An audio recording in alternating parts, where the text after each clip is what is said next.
Welcome to the Q&A session for bird migration. Please listen carefully and answer the questions.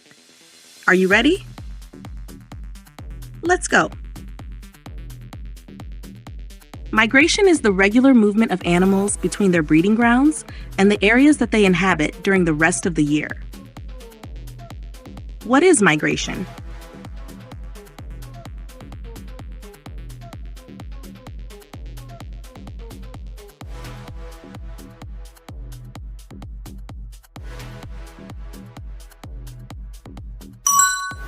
Migration is the regular movement of animals between their breeding grounds and the areas that they inhabit during the rest of the year. Many types of animals migrate, but bird migration in particular has fascinated observers for centuries. What has fascinated observers for centuries?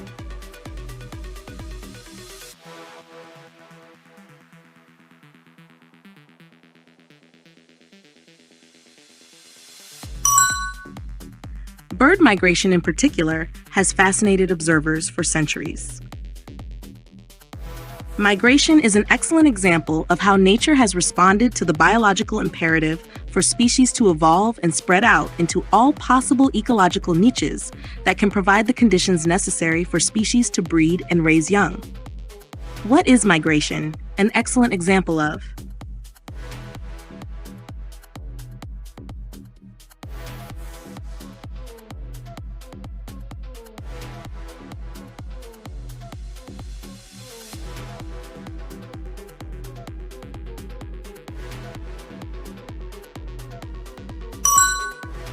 Migration is an excellent example of how nature has responded to the biological imperative for species to evolve and spread out into all possible ecological niches. Why do species spread out into different ecological niches?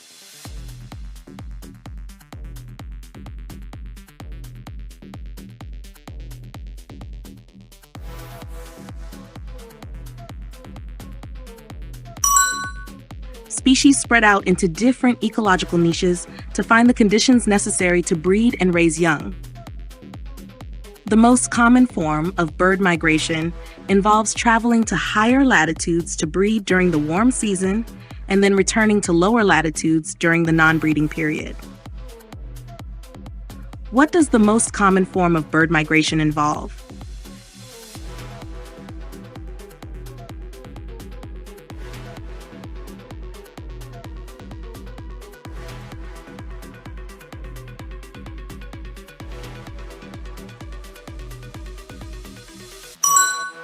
It involves traveling to higher latitudes to breed during the warm season and then returning to lower latitudes during the non-breeding period. This form of migration allows birds to breed in areas that provide optimal conditions for nesting and feeding their young. What does this form of migration allow birds to do?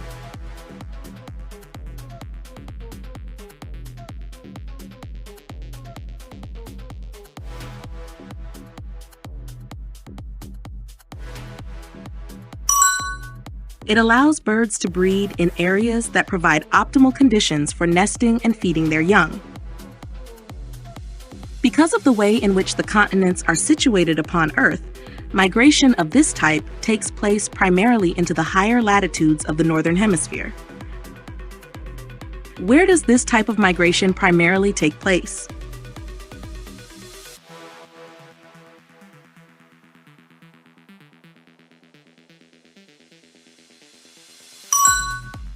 It takes place primarily into the higher latitudes of the Northern Hemisphere.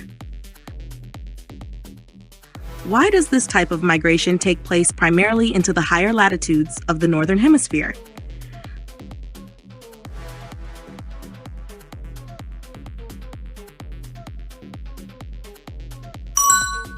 Because of the way in which the continents are situated upon Earth.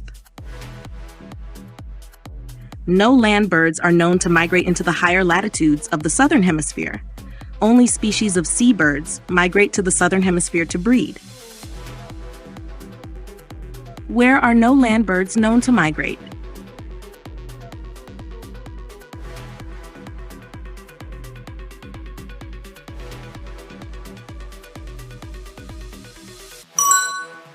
No land birds are known to migrate into the higher latitudes of the southern hemisphere. Which birds migrate to the southern hemisphere to breed?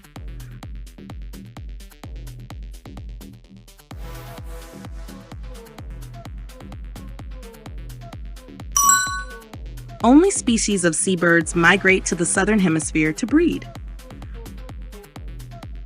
Although most bird migration takes place between the lower and higher latitudes of the northern hemisphere, many species are transequatorial, living in the northern hemisphere during the breeding season and in the southern hemisphere during the remainder of the year. What does it mean that many species are transequatorial?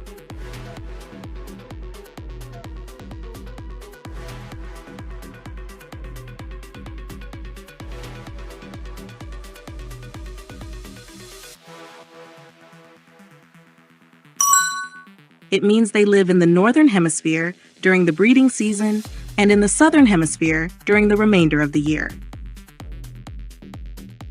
A well-known example of transequatorial migration is the Arctic tern. This tern, which breeds in the Arctic regions and winters in Antarctic waters, travels 24,000 miles a year during migration. What is a well-known example of transequatorial migration?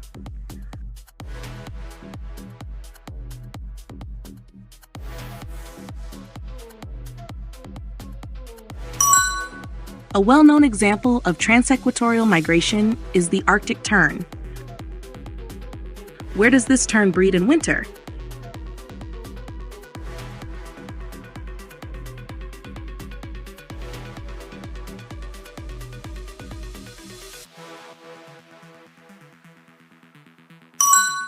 It breeds in the Arctic regions and winters in Antarctic waters, travels 24,000 miles a year during migration. Not all migration is long distance. Some species exhibit altitudinal migration. Their breeding areas are in higher elevations, near or at the peaks of mountains, and they spend the non-breeding season in neighboring valleys or other nearby low country. Do all species migrate long distances?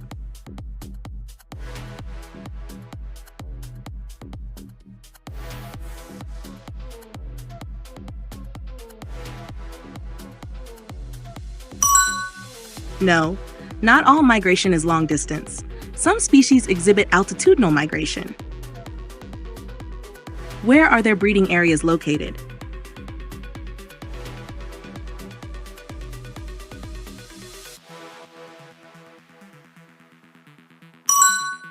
Their breeding areas are in higher elevations, near or at the peaks of mountains. Where do they spend the non-breeding season?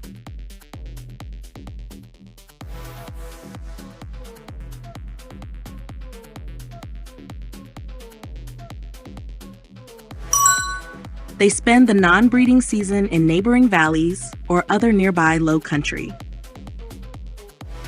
This variety of migration is typical of many grouse species, including the ptarmigan, a type of Arctic grouse.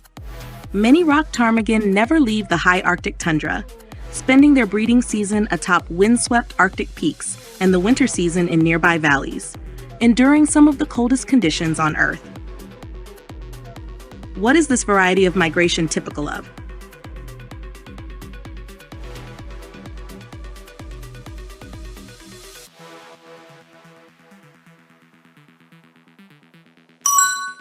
It is typical of many grouse species, including the ptarmigan, a type of Arctic grouse. Do many rock ptarmigan leave the high Arctic tundra?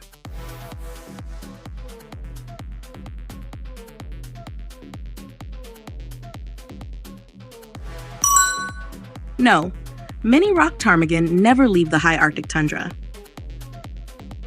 Where do many rock ptarmigan spend their breeding and winter seasons?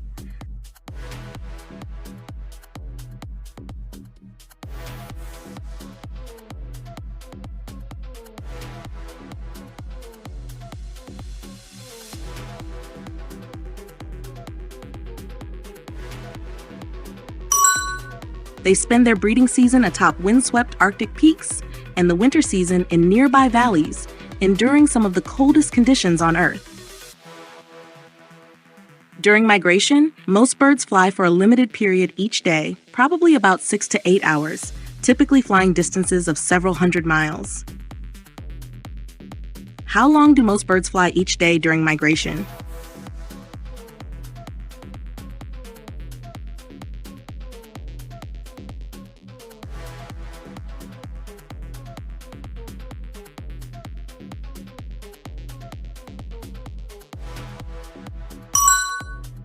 Most birds fly for a limited period each day, probably about 6 to 8 hours, typically covering distances of several hundred miles. Some birds, however, undertake much longer flights when their routes include crossing large bodies of water or other geographic features such as deserts and mountains. When do some birds undertake much longer flights?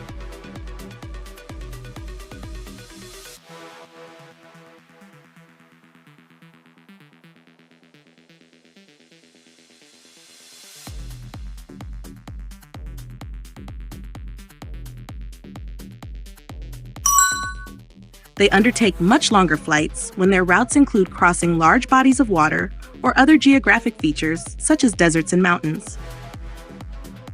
For example, many species regularly cross the Gulf of Mexico, a trip that requires a continuous flight of more than 1,000 miles and takes from 24 to 36 hours or longer. What does crossing the Gulf of Mexico require for many bird species?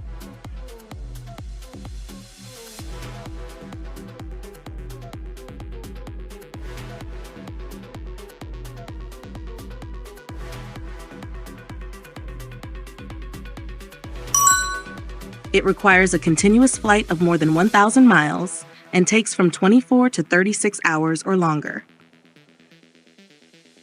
An extreme example of nonstop bird migration is done by the bar-tailed godwit, which flies more than 7,000 miles from Alaska to New Zealand each year. At the start of its trip, about 55% of its body weight is made up of the fat necessary to fuel this amazing journey. What is an extreme example of nonstop bird migration?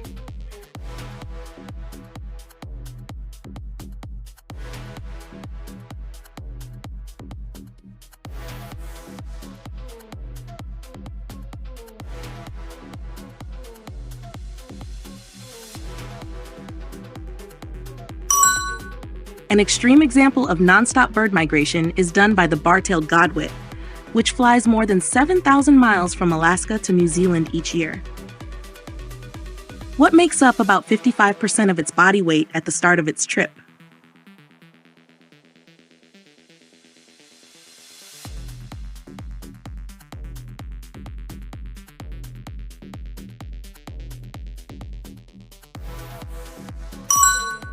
About 55% of its body weight is made up of the fat necessary to fuel this amazing journey.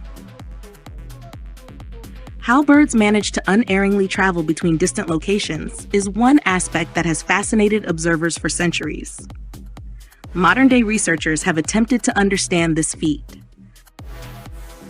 What is one aspect of bird migration that has fascinated observers for centuries?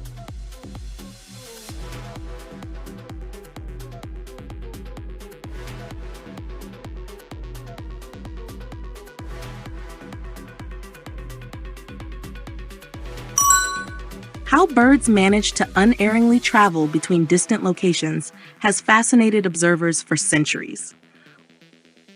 What have modern-day researchers attempted to understand?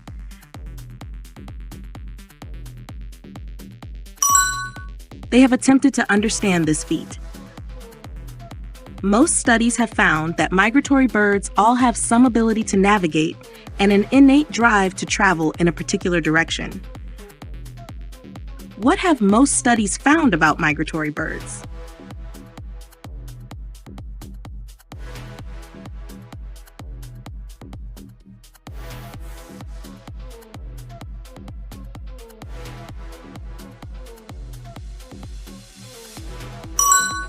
Most studies have found that migratory birds all have some ability to navigate and an innate drive to travel in a particular direction.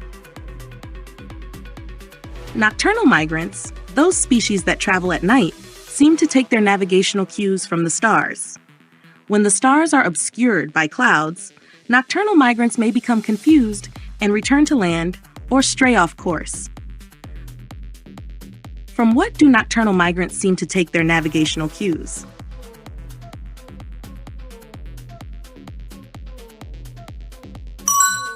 They seem to take their navigational cues from the stars. When may nocturnal migrants become confused?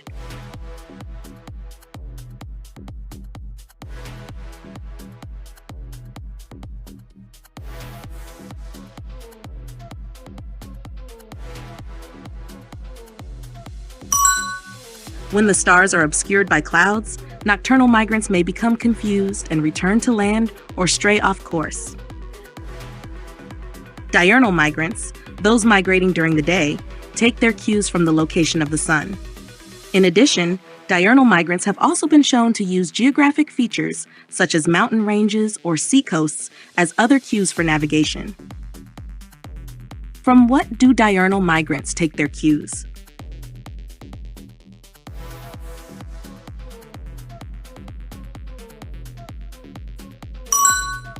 Diurnal migrants take their cues from the location of the sun. What other cues for navigation have diurnal migrants been shown to use?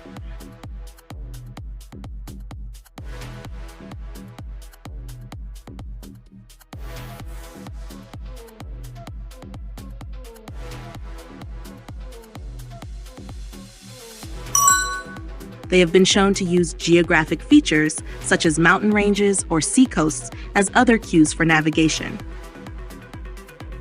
Because the stars and the sun move constantly over the course of 24 hours, this suggests that migrating birds also have some sense of time. What does the constant movement of the stars and the sun over 24 hours suggest about migrating birds?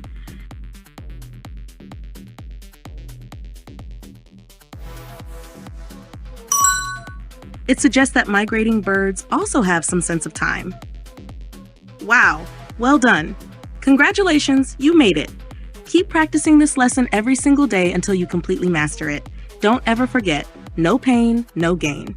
See you again. Bye.